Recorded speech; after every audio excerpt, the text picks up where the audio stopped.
Dzień dobry. Harley Quinn to postać przykuwająca uwagę szczególnie mężczyzn. To kobieta, z którą chyba każdy facet chciałby znaleźć się w łóżku. Harley kojarzona jest z postacią Jokera, bo była jego dziewczyną. Związek się skończył, ale za to jak on się zaczął. Dziś o tym, jak rozpoczął się romans pięknej pani doktor z najgroźniejszym przestępcą Gotham, Jokerem.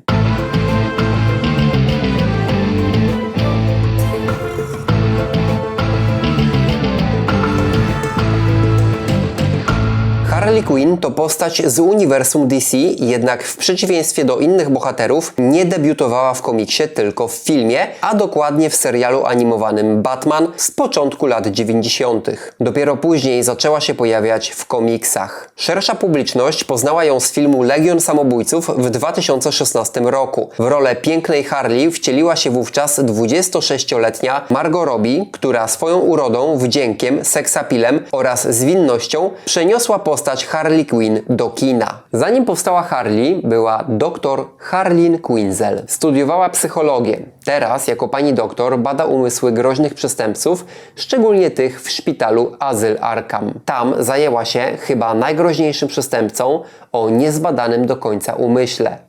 Jokerem. Film Legion Samobójców pokazuje w retrospekcjach, jak Quinzel zakochuje się w Jokerze przez kontakt z nim podczas sesji badawczych. Później kilka scen pokazuje jej totalne oddanie wobec zbira. Widz jest świadkiem chorej miłości, która nie powinna się zrodzić w opanowanej pani doktor. A jednak ta miłość się wytworzyła. Psycholog Harleen Quinzel dosłownie oszalała z miłości i wyszła ze świata zwykłych obywateli Gotham po to, by wejść do szalonego świata Jokera. Świata zabójstw, przestępstw i chorego pojmowania rzeczywistości. W tym świecie pani psycholog narodziła się jako Harley Quinn. I można powiedzieć, że wtedy stała się jeszcze piękniejsza. Z szarej, nudnej, samotnej kobiety zajmującej się pracą stała się wyrazistą, szałową i pociągającą laską. Ale jak zaczął się ten dziwny romans? Jak doszło do tego, że Joker zdobył serce i tyłek pięknej pani doktor? Tego możemy się dowiedzieć z komiksu Harleen, wydanego w 2019 roku. Autorem scenariusza i rysunków jest Szczepan Sidżek.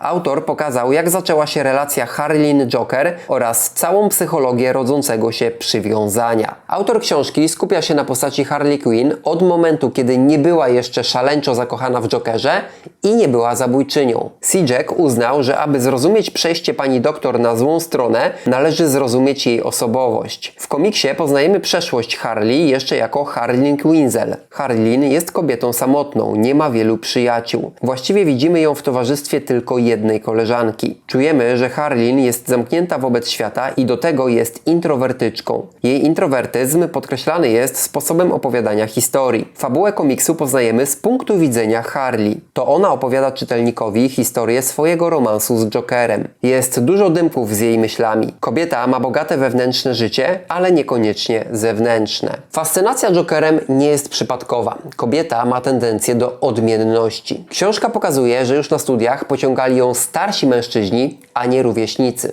Przespała się ze swoim profesorem. Inni zaczęli ją obgadywać. To spowodowało, że jeszcze bardziej poczuła się niedopasowana do reszty. Czuła swoją odmienność. Jeszcze bardziej odwróciła się od ludzi. Potem w życiu zawodowym również spotykała się z docinkami ze strony ludzi. To wszystko wyrobiło w niej pewną niechęć do konserwatywnego społeczeństwa. Dr Harleen Quinzel jest kobietą ambitną i inteligentną. Poznajemy ją jako osobę chcącą wnieść coś do świata nauki. Jej występ na konferencji naukowej jest wyrazem jej chęci prowadzenia badań, które będą mogły dać konkretne sposoby pomocy przestępcom. Młoda pani doktor zostaje zauważona przez ludzi, którzy mogą sfinansować jej badania. Jednak ona sama w siebie nie wierzy. Nie widzi w sobie inteligentnego naukowca czy pięknej kobiety. Uważa się za szarą myszkę Gotham City. Ale pojawia się na jej drodze mężczyzna, który pokazuje jej, jak bardzo dobra jest w tym, co robi i jak bardzo jest kobieca. To oczywiście Joker. Joker ma mocno namieszać w życiu Harleen, więc musiał mieć mocne wejście przy spotkaniu z kobietą. To nie była miłość od pierwszego wejrzenia, ale to oczywiste. Pani doktor nie jest aż tak szalona, żeby poczuć coś do mordercy. Nie od razu. Azyl Arkham to szpital i jednocześnie więzienie dla najgroźniejszych przestępców. Tam trafia Harleen, kiedy dostaje finanse na swoje badania. Wierzy ona, że każdy złoczyńca ma uczucia, tylko z jakiegoś powodu zostały one uśpione. Kiedy przechodzi przez bramę Arkham, czytelnik wie, że to zmieni Harleen w Harley. Ma z tyłu głowy, że Harleen po kontakcie z Jokerem zostanie jego kochanką. W końcu wiele historii w uniwersum Batmana o tym mówiło. Droga do Arkham to droga do całkowitej zmiany umysłu kobiety, do całkowitego oddania się Jokerowi. Komiks Azyl Arkham, poważny dom na poważnej ziemi z 1989 roku pokazuje więzienie Arkham jako miejsce, w którym pewne umysły mogą się zmieniać. Batman musi tam iść i zmierzyć się z Jokerem, ale przyznaje, że boi się Arkham. Boi się, że za murami więzienia odkryje, że to miejsce jest dla niego, że to jego dom. Azyl Arkham jest więc miejscem specyficznym. W nim człowiek może odkryć, że nie pasuje do świata zewnętrznego, a właśnie do tego miejsca. Całkowite oddanie się Jokerowi dobrze pokazuje jedna z najlepszych scen filmu Legion Samobójców, w której Harley idzie do Jokera. Nie boi się niczego, nawet śmierci. To pokazuje, jak Jokerowi oddaje wszystko, co ma. Ducha i ciało. Reszta może tylko patrzeć i zazdrościć temu wybranemu. Joker jest wyjątkowym złoczyńcą. To jest mężczyzna, którego zauważy Harleen. Joker zostaje przyprowadzony do Arkham niczym Hannibal Lecter. Podobnie jak w filmie Milczenie owiec, szpital jest idealnym podłożem dla nietuzinkowego zrozumienia, jakie nastąpi między niebezpiecznym, ale inteligentnym zabójcą, a stawiającą pierwsze kroki w swojej karierze kobietą. W filmie mieliśmy agentkę Clarice, ale sytuacja jest bardzo podobna. Z czasem kobiety zaczynają podziwiać swój obiekt badań. Zaczynają darzyć go pewnym zaufaniem, a on im się odwdzięcza tym samym. Obydwoje prowadzą pewną psychologiczną grę, aby siebie sprawdzić. Z czasem w kobietach rodzi się fascynacja obiektem badań. I w końcu pożądanie. W filmie to ostatnie nie powstało. W komiksie tak. O pierwszym spotkaniu agentki Clarice i Hannibala Lectera mówię w odcinku na moim kanale. Jeśli chcecie wiedzieć, co zrobili filmowcy, aby to spotkanie przypominało spotkanie z diabłem, to obejrzyjcie moje wideo. Ci, którzy znają film Milczenie owiec, od razu zauważą podobieństwo. Pomiędzy Harleen a Jokerem prowadzona jest pewna gra i trudno powiedzieć, które z nich ją wygrało. Joker ogarnia umysł Harley już w snach. Prowadzi ona badania na różnych pacjentach Arkham, ale wszyscy oni nie byli satysfakcjonujący w badaniach kobiety. Brakowało jej jedynego elementu – Jokera. Elementu, który odrzuciła, bo czuła, że nie była gotowa na rozmowę. W Jokerze było coś, co ją krępowało. Sprawiało, że zamierała. A jednak każda rozmowa z innym złoczyńcą powodowała, że Harleen myślała o Jokerze. W końcu musiała się zmierzyć z nim, aby jej dziwne sny przestały ją nękać. Zanim Harleen spotkała się z Jokerem, przestudiowała taśmy z nagraniami jego poprzednich sesji. Bardzo uważnie. I na jednej znalazła coś, co dla niej mogło być kluczem do zrozumienia Jokera. On uważa, że wszyscy są potworami, tylko cywilizacja uformowała dla nich klatki. Może je otworzyć odpowiedni rodzaj strachu i uwolnić potwory. I ten strach chce wytwarzać Joker. Chce uwalniać w ludziach to, co mają prawdziwego w sobie. O tym mówi słynny komiks Batman – Zabójczy żart Alana Moore'a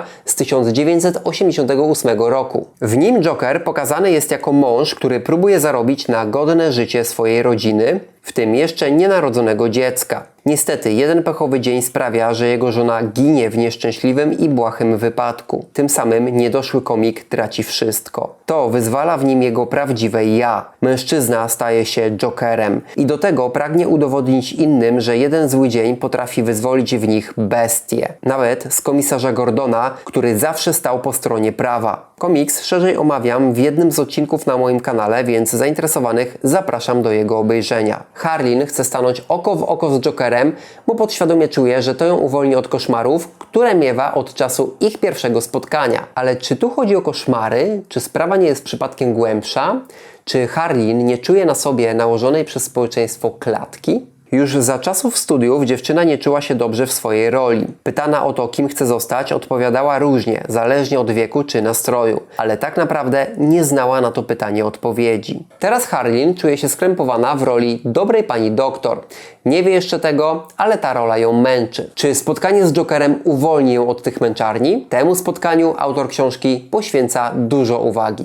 Harleen podchodzi do szyby, za którą znajduje się Joker. Ta szyba ma chronić kobietę. Z jednej strony jest widoczna, a z drugiej kompozycja obrazu jest tak ułożona, że szyby praktycznie nie widać i nie czuć. Zobaczcie ten obraz. W nim szyby jakby nie było. Oczywiście autor przypomina nam o szybie, jak choćby tutaj, kiedy Joker w nią uderza. Ich spotkanie jest pełne niewiadomych. Nie wiadomo, do czego doprowadzi. Tych dwoje jednocześnie prowadzi dialog i jednocześnie próbuje się wyczuć. Film Milczenie owiec przedstawia niezwykłą psychologiczną więź, która wynika z fascynacji drugą osobą. Agentka Clarice podziwia wysoką inteligencję Hannibala, a on podziwia jej upór i ambicje. Podobnie jest w przypadku Jokera i Harleen. Joker jest inteligentnym zbirem, nie dającym się poznać byle jakiemu doktorowi. Ona jest ambitną, młodą panią doktor, która stara się uwierzyć w swoje zdolności dotarcia do umysłu Jokera. Filmowe spotkanie Hannibala i Clarice mogło służyć za wzór autorowi komiksu. Po spotkaniu z Hannibalem Clarice weszła z nim w przedziwną relację i stała się o wiele silniejsza,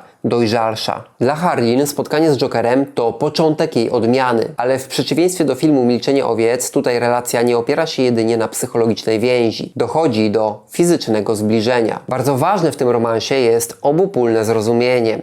Każda ze stron musi zrozumieć drugą. To przyciąga. Joker rozumie badania Queen. Zaczyna się przed nią otwierać tak, jak nie otwierał się przed innymi lekarzami. Harleen stara się zrozumieć Jokera, bo jest jej przedmiotem badań. Chce zrozumieć nie tylko jego czyny, ale i intencje. Doprowadza nawet do spotkania z Batmanem po to, by zapytać go, czy wierzy on, że da się uratować wszystkich schwytanych w Arkham. To pytanie i to fatygowanie się do spotkania z Batmanem jest kolejnym krokiem w próbie zrozumienia Jokera. Zrozumienie przychodzi powoli, ale przychodzi. Harleen słucha Jokera i próbuje zrozumieć, jak i dlaczego postrzega on otoczenie. Musi go zrozumieć, jeśli chce go zbadać. I to zrozumienie powoduje zbliżenie. Najpierw mentalne. Według Jokera miasto Gotham pełne jest potworów w maskach zwyczajnych ludzi. Harleen zaczyna to sobie wyobrażać. Zaczyna faktycznie widzieć w ludziach potwory. Sama doświadczyła ich pragnienia krwi, ich życzenia śmierci innym. Pomocne w zbliżaniu się bohaterów do siebie jest przyjmowanie przez Harleen zasad Jokera. Jest taka scena, w której podczas spotkania Joker pyta, czy może panią doktor nazywać Queen. Dla Jokera jej nazwisko jest zbyt trudne do zapamiętania. Ona na to przystaje i tym samym dopuszcza jego zasady ich relacji. Nie tworzy dystansu. Dla Harleen Joker powoli staje się najlepszym, najmądrzejszym, najprzystojniejszym złym charakterem spośród innych, których badała w Arkham. Dobrze obrazuje to ten obraz. Kobieta pije alkohol samotnie w mieszkaniu. Przez jej skąpy strój i późną porę atmosfera jest intymna. To jej intymność. W niej jest miejsce na wyobrażenia pacjentów i Joker jest w nich najbardziej wyeksponowany. Kompozycja pokazuje postaci nad głową Queen, co mówi o tym, że są oni w jej myślach i Joker jest w nich największy. I w końcu, jak blisko Jokera jest Harleen,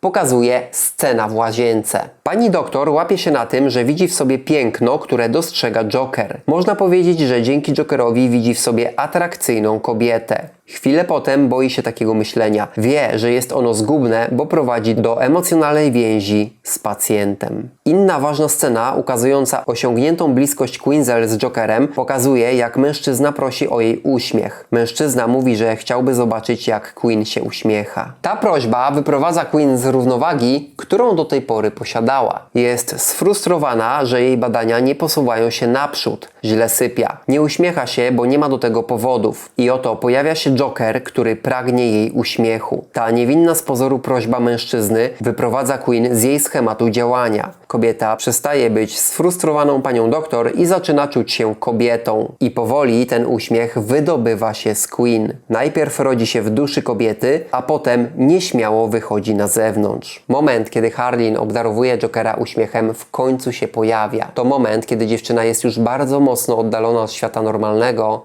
a bardzo blisko świata Jokera. Wtedy w ich spotkaniu pojawia się już dotyk. Bardzo czuły dotyk. Dotyk mężczyzny i kobiety. Odtąd Harleen często się uśmiecha. A gdzie pocałunek? Podczas pierwszej randki. Harleen aranżuje spotkanie, na którym dopuści oddanie się Jokerowi. Jest na to gotowa. Przygotowania do sesji z Jokerem przypominają przygotowania do randki. Jest świadoma swojej decyzji i nie zamierza się z niej wycofać. No i osiąga swój cel. Ich zbliżanie się do siebie zostało zwieńczone.